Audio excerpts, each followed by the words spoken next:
Hello, Dr. Miaken Zeigler of Monarch Family Chiropractic, and Dr. Kristen and I are coming to you today with a topic that is certainly essential. I mean, the workshop that you signed up for is optimal nutrition for your brain and body. And as we get into the details of the workshop tonight, I think you'll understand why our nutrition why our health is in the state that it is in when you look at our nutrition and our choices that we're making when we are at the dining room table with our families.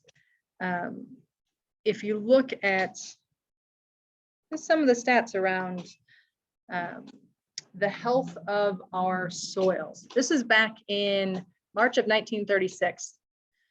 They found that 99% of American people are deficient in minerals, and a marked deficiency in any one of the more important minerals that results in disease. This is back in 1936. My question for you to think about is, has our farming practices changed?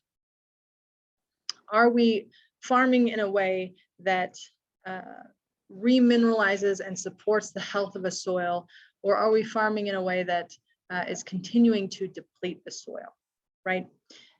We are going on 85 years, and this is something that's been a challenge and a stress. And so the alarming fact is that our fruits and vegetables are being raised on millions of acres of land that no longer contain enough of certain needed minerals. So we are starved no matter how much we eat, okay? So when we get into essentials as far as food, nutrients that we need in the body and the brain, if we're just eating, our day-to-day regimen of foods, know that those foods don't even have enough nutrients in them that is required for health and vitality, right? So let's look at this. Americans are overfed and undernourished. So that means that we are eating calorie-rich, nutrient-poor, fatty, starchy, sweetened, prepackaged, overprocessed, processed, artificially preserved junk food. The foods that our ancestors ate 100 years ago, or even hundreds of years ago, looks very different than it does today. And then we add in the fact that we have genetically modified foods. We're using chemicals like pesticides, herbicides, fungicides to grow our crops, right? We want to yield a large amount of crops. And not only that, but we don't want bugs eating them, right? We don't want bugs getting into our crops. And so bugs like the things that are real, right? So if it's not good for bugs, is it good for us? Most overweight people are undernourished at the cellular level. So we actually see cellular starvation that results in a continuous craving, right? We eat our foods, we eat this nutrient poor, fatty or sweetened or prepackaged food, and our cells are craving nutrition. And so we are constantly getting this craving that we need to eat more, eat more, eat more, and we eat the same things. And so that creates a cycle of overeating, and we have weight gain, and then we have these fad diets that, lose 10 pounds in 7 days, right? Lose the pounds quickly. Well, those pounds slowly added in over time, right? We gain weight over long periods of time. And so if we're looking at losing that weight that we gained in 20 years in a short period of time, that can really cause some danger to our health. So let's look at this. Being obese, 42.4% of US adults were obese, 2017, 2018. I need to update these stats, but the WHO, the World Health Organization, estimated that 75% of Americans will be overweight or obese by 2020. That's pretty significant. And if you look at how obesity has impacted, the American people in 2020, you look at how those who are obese have handled COVID. In fact, the 78%, this is straight from the CDC, 78% of people with COVID in the ICU are obese. So the conversation, and this is not shaming anybody for their body, but certainly where's the conversation on what can you do to make healthier choices, especially when it comes to feeding your body good, healthy, nutritious food that supports an immune system, right? So this is a huge problem. And it's not just about how we carry weight and how we move our body, but it's outcomes with actual death and mortality related to a virus. So obesity related conditions, heart disease, stroke, type 2 diabetes, and certain types of cancer. Again, you'll see that 94% of people who died of COVID had up to 4 comorbidities. That means they were obese, they had heart disease, they had type 2 diabetes, and something else, right? So when we're talking about our nutrition and our food and how we feed our body, we may not notice it right now, but eating foods that are not nourishing our body and not supporting a healthy brain and a healthy body over decades, that is a problem, and it costs a lot of money. In 2008, it cost $147 billion, right? So kudos to you who show up and get your chiropractic adjustments, because you're saving the taxpayer a lot of money.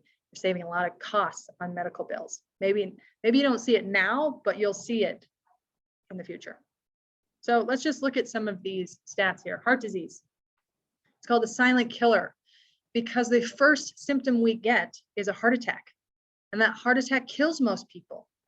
So we are a symptom-based society that if we don't feel anything, we're healthy. That's what most people think. And yet heart disease is the #1 killer in America.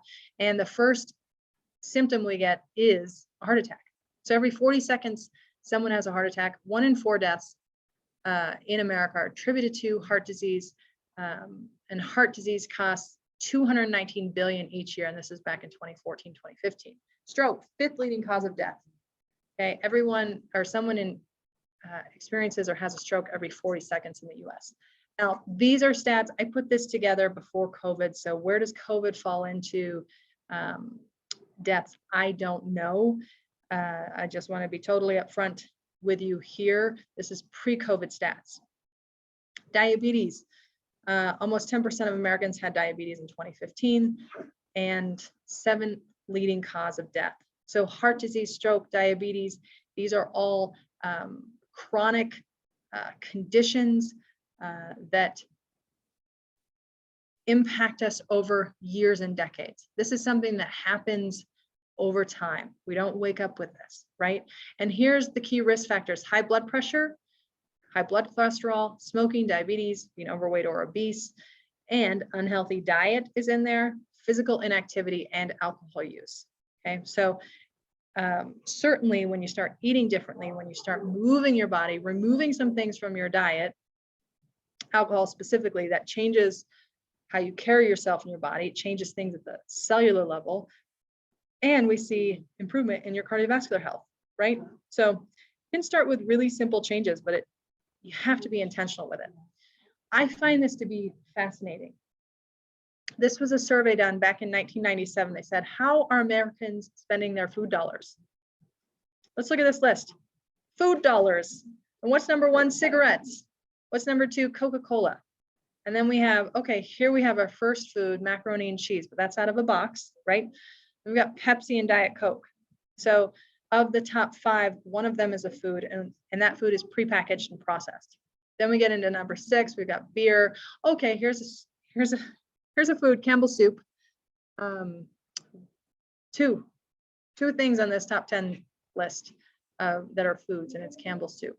And we've got Tide detergent, Folgers, and then cigarettes to round out the top 10 list. Not so good. I don't know, have our dollars changed in 25 years? Maybe we're not seeing as much cigarette smoking, so maybe that's changed. I don't know, be interesting to see. I found this to be interesting. Top 20 carbohydrates in the American diet. This is from the Harvard School of Public Health. So you have macronutrients, proteins, fats, carbohydrates. You have simple and complex carbohydrates. Simple carbohydrates is it's simple for your body to break it down. And so it's not very complex. Typical complex carbohydrates takes more energy to break down. That's oftentimes a vegetable, it's a fruit. Simple carbohydrates are more processed in nature. So you're looking at pastas, breads, those sorts of things. So let's look at top 20 carbohydrates in the American diet. How many of those, as you're looking at that list, do you see fruits or vegetables? So we got potatoes, it's number 1. Banana juice does not count. So orange juice is processed and they add a lot of stuff to it, lots of sugar. So I wouldn't count orange juice. Let's see, apple. Okay, we got apple. Three things, top 20 foods that Americans are eating in their diet as far as carbohydrates. So quickest energy source. So as you're looking at this, do you think these foods are good for your brain and body, or do you think that they can add stress or contribute to stressing the body and contribute to cellular starvation, right? Again, I find it just interesting to look at. So how do we address this? And I think you first have to understand, what are you eating? And if you talk to anybody who is functional med doc, nutritionist, anybody who's really trying to address lifestyle, they're going to start with food journal. You need to know what you're eating. 7 to 10 days, writing down everything that you eat. And you can also write in corresponding symptoms or things that you're experiencing throughout your day as it relates to what you eat or not eat. Then you can start charting and saying, oh, every time I eat this thing, I start to feel bloated. It changes my digestive system. I feel low energy and fatigue. And that's where you can start to really have a tangible, see a tangible impact of how your nutrition impacts your health and how you feel, right? So that's where I first want you to think about food journal. There's apps out there, or you can just get a handy dandy notebook. It doesn't have to be really challenging. I am happy to review anybody's food journal. Dr. Kristen, I am sure, would be happy to review your food journal and help support you making better food choices. So back in 1999, composition of dozens of foods were compared to records back in 1950. And what do we know then? The soil was depleted then, it's depleted now, right? Even before 1950, it's depleted for 25 plus 50, who knows how many years. And they found that of these important minerals, vitamins, they were all lacking across the board compared to 50 years earlier. So we've not improved our soil quality, our farming practices. In fact, it's getting worse. And so the biggest thing is, in terms of our food choices, we need to eat real foods, but understand we're eating real foods, we're still not getting the appropriate nutrition. And so that's where we need to supplement, okay? But before we go there, first,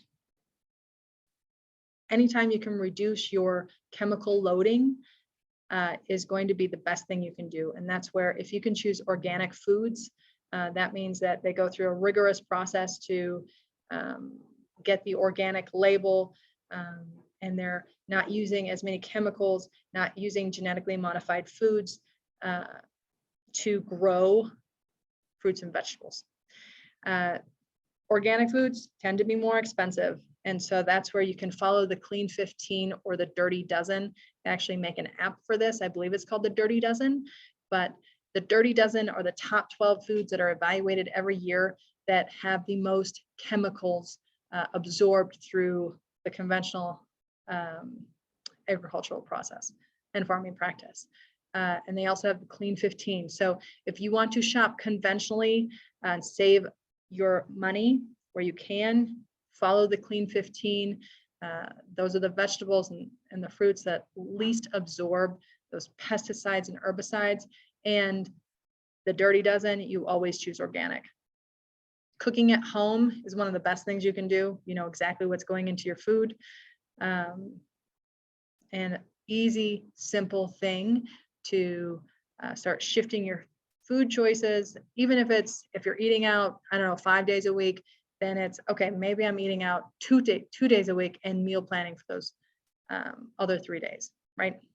And that's where simplifying your food choices does require meal preparation. And there are free meal planners out there that you can download. Make it fun, make it pretty, post it on your refrigerator, right? I just did a quick Google search of free meal planners. There's tons of stuff that popped up. So it's really about simplifying things. I have already loaded a nutrition essentials to our YouTube channel. And so I didn't get into a ton of the actual supplementation. And so that's where I want to go now in this last little bit that I have. As you are starting to understand that our foods don't have the nutrients that they need to nourish our body appropriately, and that's where essential nutrition comes into play. And a multivitamin covers you, fills in the gaps where you're not getting the nutrition. So it's meant to bridge that gap of what's lacking in our food source. And it's strictly intended to supplement a well-rounded diet to ensure inadequacies don't stack up, okay? This isn't like, oh, I'm eating McDonald's every day, so I'm gonna take my multivitamin and that's gonna cover me. No, you still need to eat well, even if you're doing essential nutrition. So a good deal of evidence supports a multivitamin use for prevention of outcomes for anemia, eye health, bone disease. And they even see it with cancer, heart disease prevention. So I think a multivitamin is a great addition for essential nutrition to help supplement what you're not getting in your diet. Typically with multivitamins, it's something you take throughout, like spread in multiple doses or capsules. So typically when you're taking a multivitamin, you take 3 or 4, 3 or 4, right? It's not just one tablet. The other thing, as you can see, based on what we were spending our dollars on back in 1997, and what the top 20, according to Harvard Public Health, top 20 carbohydrates that we're consuming, there's not a lot of greens there.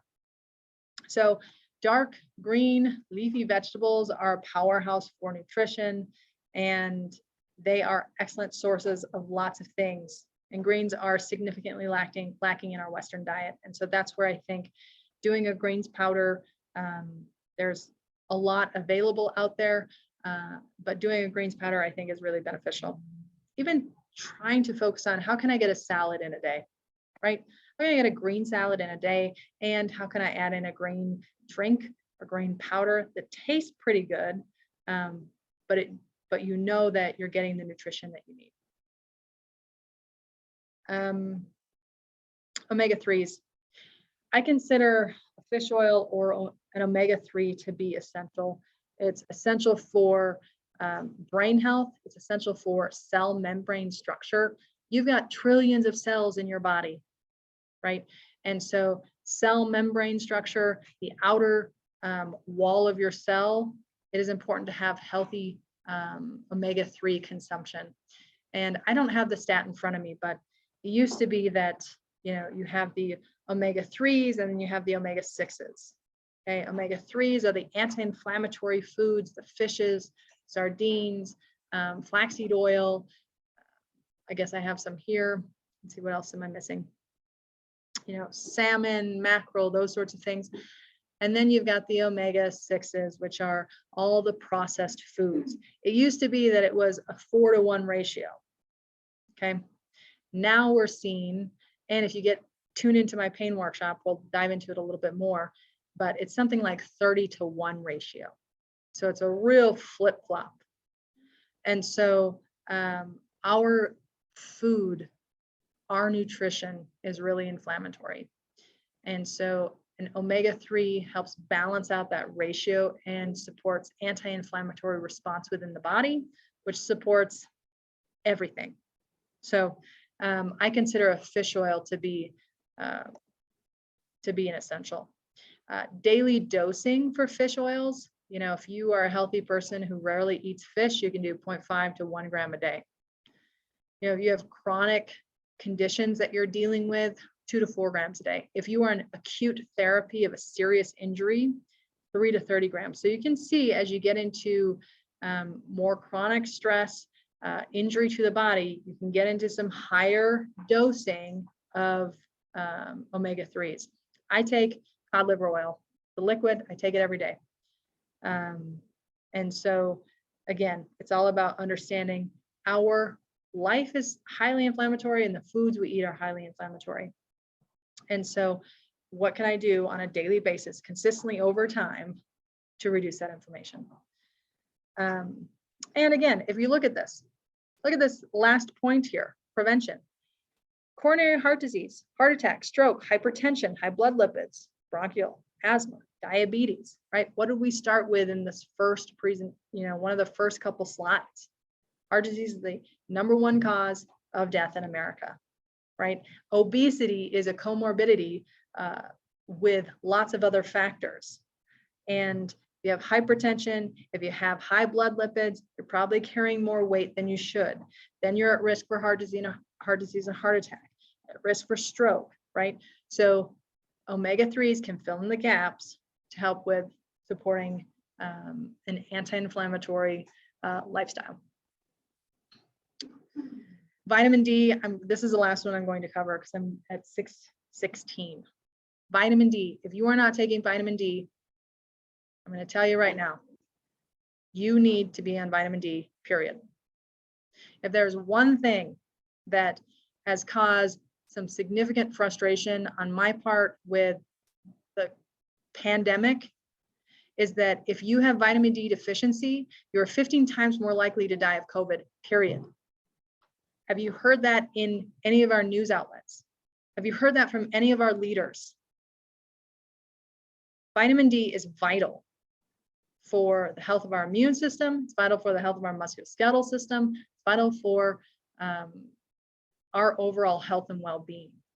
And you get vitamin D by being outside in the sun. Well, we live in a place where you can be outside every day, completely naked in the winter, and you will still not get enough vitamin D. So depending on where you are in the region, in the world, you could be not getting enough vitamin D during a specific season. If you are older, the risk factor for vitamin D deficiency, if you are darker skin. So there's 3 risk factors. So #1, you should be on vitamin D, period. #2, I'm happy to support you with dosing. #3, you should talk to your doctor about getting your vitamin D tested on a regular basis. They say you should be 30 above, whatever their units are, 30 above. 30 is like minimum. If you want healthy dosing, usually around 60 to 80.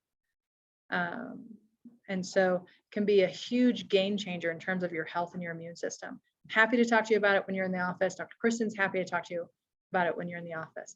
But like I said, you should be on vitamin D, period. Everyone you should know should be on vitamin D, period. This is an essential, no-brainer, non-negotiable, period.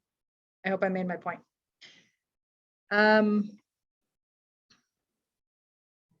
Okay, I'm going to skip that because I'm happy to provide the dosing for you.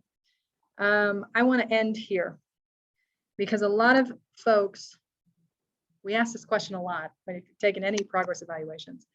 We ask this question, what is most important, right?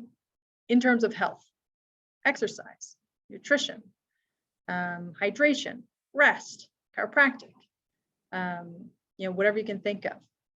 And typically most people say nutrition is important. And I will agree, nutrition is important, period. But if you don't have appropriate brain nervous system input, a clear brain body connection, and you are taking in great nutrition, but let's say you don't have a good nerve flow to the stomach or to your digestive system, right? How well is your body going to be able to absorb that nutrition? Probably not as well. What is the fastest way to restore health? Nutrition, right? How long can you live without food? Weeks? How long can you live without water? Days, right? In terms of nutrition and hydration, what is the fastest way to restore health and vitality? You're going to give somebody food, or you're going to give them water, right? You're going to give them water, right? Come across somebody in the desert who's passed out, doesn't have, hasn't had food or water in days. You're going to give them a granola bar, you're going to give them water, right? It's going to be the fastest thing to restore life. But something's more vital than that. That's oxygen. Okay. Oxygen, you can live without oxygen for five minutes tops and you're brain dead. Something more vital than that, that's nerve support. You cut off that brainstem, ends life immediately. So in terms of hierarchy and what's important, yes, all of it's important. We will never argue there. But if you don't have appropriate brain-body connection, then that's a problem. And you will always be challenged with all of your health choices because you don't have a brain and nervous system that can appropriately process the things that you're doing. So this is where I want to end. I am so grateful you are here, number one, because you're improving your education and becoming a more informed consumer to make better choices, because in the spectrum of health and disease, the more choices you make that put you over in this realm, the healthier you are. You're changing your trajectory and your foundation for years to come. It's a big deal. And you're getting adjusted. Brain, body better connected. So not only are you experiencing better integration and processing, but you're experiencing the world differently. So you're literally a different person when you're with your family, when you're, trying to be productive at work or get things done. So number one, I'm grateful for you being here to educate yourself. I'm grateful that you're part of our practice and you're choosing chiropractic as a lifestyle to build health from within, because not everyone's doing that. It takes work, it takes investment. Number three, I will say, if you haven't connected with those you love, to bring them in, bring them alongside you here, then they need to know what you know. And I ask that you share what you know about chiropractic. Share what you know you learn in the Spinal workshop. Share this YouTube channel with people, because the more people know about health and vitality, about things you can do on a daily basis, the better off they'll be. A year ago, if somebody knew, oh, vitamin D, that could change my life, we could have saved lives, right? Just by tuning into a workshop, getting somebody on a vitamin D supplement. We see it all the time in chiropractic, people who've experienced life changes. And so I want that for you, and I want that for your family and friends. So I appreciate you. Thank you for being here. And I look forward to seeing you at the office, meeting you in the office if I haven't already. But again, Dr. Miaken, Zeigler, Monarch Family Chiropractic, and I'll see you at your next visit.